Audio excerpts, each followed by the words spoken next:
All right, parents. In today's nugget, we're talking about the tween years. That's Tween. Let me be honest, the first time I heard about the term tween, it was from my teenager now when she was a tween.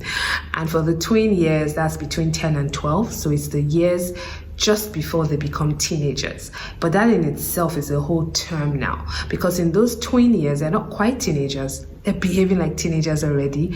They feel very grown and they don't want to be seen as their younger counterparts. So really the tween years are an interesting time. Your child is really forming their own habits. And one of the things I tell parents, especially when I talk about reparenting, is you want to pause and think about yourself when you were a 10, 11, 12, 13-year-old child. What kind of child were you? Were you docile? Did you do everything your parent asked you to do without asking questions? Let's be honest, we were all teenagers once. We were all children once. So let's afford our children that same understanding. So because we're talking about the tween years and the teenagers, you want to make sure that, at this point, your parenting has moved from instructor to being more of a friendly parent and a coach. I would say coach, because what does a coach do for you? A coach is somebody who helps you get where you want to go many times faster and many times by guiding you on the way so that you can actually take the steps you need to take with accountability. So that's the role of coaching, really. Somebody who brings the skill sets that is required to help you be the best version of yourself, and they usually should have experience of some sort so that they can truly help you get from point A to point B. Now, that's what parenting is all about. We give birth to children and we're supposed to raise them through the years, all the while ensuring that we are at our best as parents. And because we're talking about abundant living for moms, it's really important that we are living our most abundant lives, because when our children see us doing that, then it's easier for them to emulate a life that is full and has all the areas in harmony. So when we're talking about tweens and teenagers, by this age, they're very aware of the world. They're very aware of your marriage. They're aware of what's going on in the home. They are aware of, what culture is saying, media. They're getting influence from so many areas. But I'm also very sure and certain and convicted in this next statement I'm about to make, which is that parents are still the most influential influencers in their children's life. So if you are the most influential influencer in his or her life, your child's life, how are you making sure that you're playing that part? The biggest issue I see is when parents are butting heads and when they feel that, they want to be the ones to make all the decisions. They don't want to discuss with their children. They don't want them to ask any questions. They just want them to do what you say. In the tween years, as they're leading into teenage years, that's not going to work, especially children today who feel that all the information is at their fingertips.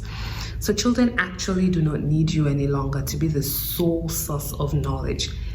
Before, in the past, pre-digital world, pre-absorption of technology, your children needed you. Children needed their parents to give them information, provide information, and give them all that they needed to make the right decisions, to learn from other people.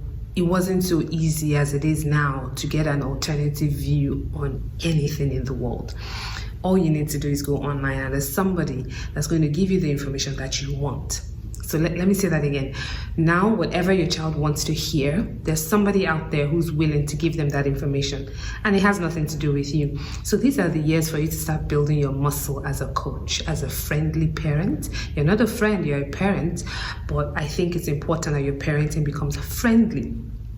Much friendlier during these years. So these years, what you want to focus on is a child who can make their own decisions, who has self-esteem, self-confidence, who has a growth mindset, who doesn't ever shut down and has a sense of hopelessness, or I'm not good at that, or I'm dumb, or I can never do well.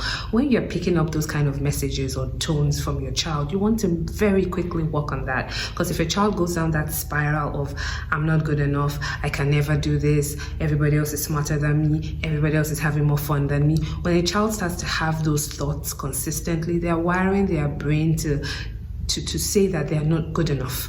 And it's very dangerous, especially in these years, for a child to get used to that kind of language. So you as a parent want to make sure that getting the tween years, the teenage years right, those are the years where your parenting is to become more like being a coach. You need to guide your child, you need to talk to them, you need to pay attention to their emotions, their words, their language, help them to set smart goals, help them to figure out what they want from life.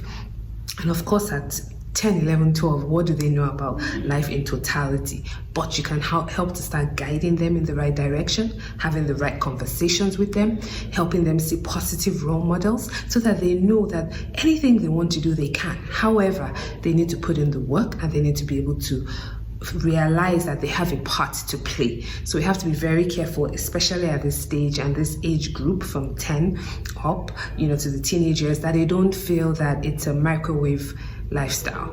It's not immediate, it's not now. Life is a process. It is a process, and you need to help them understand that because life is a process, they need to trust the process, they need to go through the process, but they also need to do the work and do their part.